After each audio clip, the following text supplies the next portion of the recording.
What is up, everybody?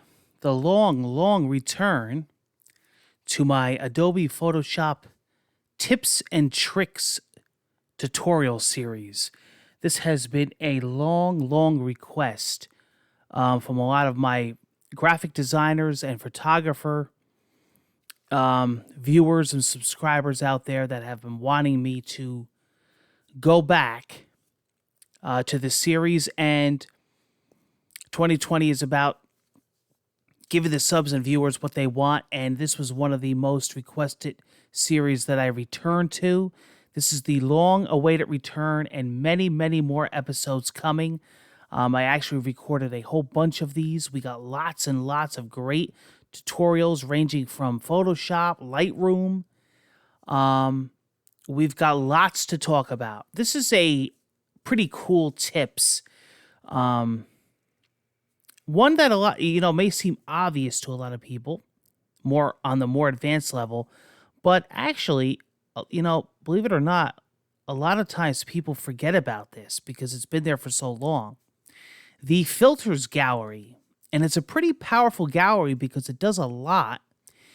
You're able to manipulate and change a lot of things. And so many times before I do a lot of the manual edits through the other various menu systems, I go to the gallery and the filter gallery and see what they have to offer and take it from there. And sometimes it builds a foundation and there's so much to offer. Now, what I like to do is I like to go to filter. And then, of course, you could do your convert to smart filters, which also branches off into a whole other area. I've covered that before in this series if you go back. But we're going to go right to the filter gallery first. And there is a whole mess of options. Now, this gets really involved. Now, it starts off zoomed in. So what I like to do is I like to zoom all the way back out to see your full image. So we're using this image here of this flower. And as you can see, I mean, look at some of this stuff here. You could do some really great effects. And if it seems too overdramatic, you always have these slider bars here that you could really change a lot of what goes on here as far as the intensity of the image. And you could get really artsy here. If you want to do like an oil painting or like a water brush color. This is pretty neat. Some of these take a while because there's a lot of rendering involved, and depending on the speed of your computer and how much RAM you have or what you have running in the background. Stroke size, as far as like the brush size, detail, softness. You could play around here. And just in the slider bars alone, you could really come up with some, see, this is called palette knife. Really come up with some great stuff. I was messing in here the other night and I was coming up with some great artsy things, especially with flowers, but I was messing with people's portraits, and it's really endless what you could do. Different brush strokes.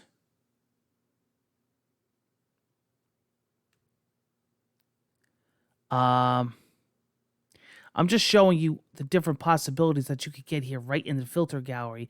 And a lot of them are just all preset, and then you could just take it from there. And if a lot of these seem over the top, you could always tone these down with various, like I said, various slider bars to really change the effect. What else? Textures. There's a whole texture menu down here. Grain. You want to add grain to an image. This is a pretty neat effect. The mosaic tiles.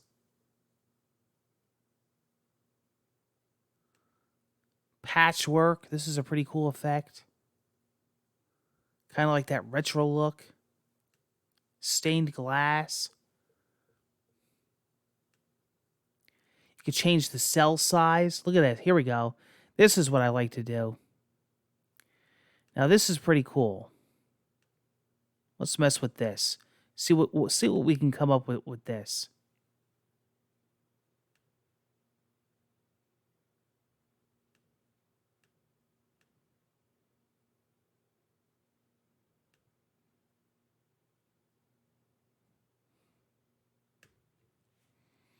Look at that. And then, like I said, you could take it further. Once you get out of the filter gallery, you can mess with your levels.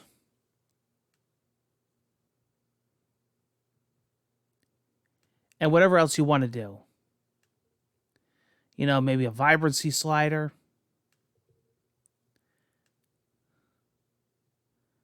Maybe some saturation.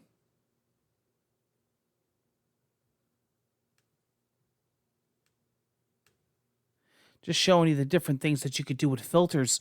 And then once you do that, you could take it from there. But the filter gallery, again, is very powerful. Now, the other thing that I like to do is work non-destructively. What you could do is you could also make a duplicate of your background layer. So if you want to make any changes or if you mess up and you want to convert to the original, you could definitely do that. And you could go back to your original layer. So now what I want to do is I want to show you what the filter gallery has to offer other than what's in the actual filter gallery, what's in the filter menu, I mean. You have adaptive wide angle, so that's really great if you're shooting with a certain lens and you have what they call like barrel distortion and you want to actually fix it. They have a lot of different presets for certain lenses that you shoot. There's actually adaptive wide angle, and then you also have lens correction. And there's a whole entire support, as you can see here, a support for different camera models and different camera lenses. So you can get rid of that barrel distortion, chromatic aberration, vignetting, geometric distortion. It'll fix all that. So that you have in the filter menu. You have your camera raw filter, which I use especially when you're shooting in RAW. You could go back into there because that'll be your default when you open up a RAW filter. So if you ever go back to Photoshop, you could go back to the camera raw filter. I'll actually show you that now. So remember, this tutorial is all about the filter menu. And as you can see, it's loading. And here we go. And then from the camera raw menu, you have all these options.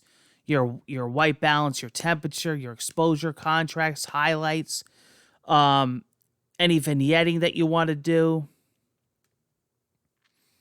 your blacks, your whites, your highlights, your shadows, any cropping you want to do, the dropper tool. All right. Also, in the filter menu, you have liquify, which is very useful, especially when you're doing portrait work or if you're trying to do any special effects.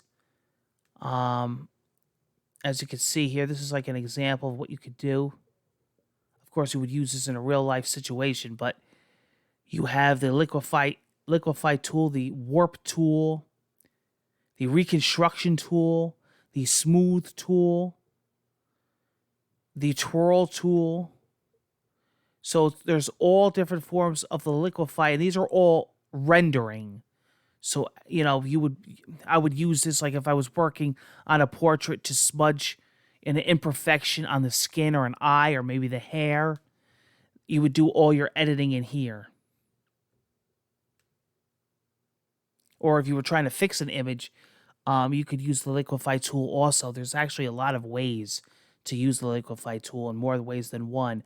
But again, the filter menu, you know, because I want to bring it to people's attention because so many things are in the filter menu. A lot of people don't realize that I always wind up going back there for something. And there's always something that I find is in this menu, even if you just use it to start out with something and take it from there as a building foundation of your project, start with the filter menu and go through it and see what's in there, whether it be the filter gallery or,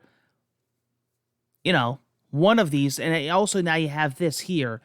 You have 3D, you have the blur gallery, you have distort. Distort is very good.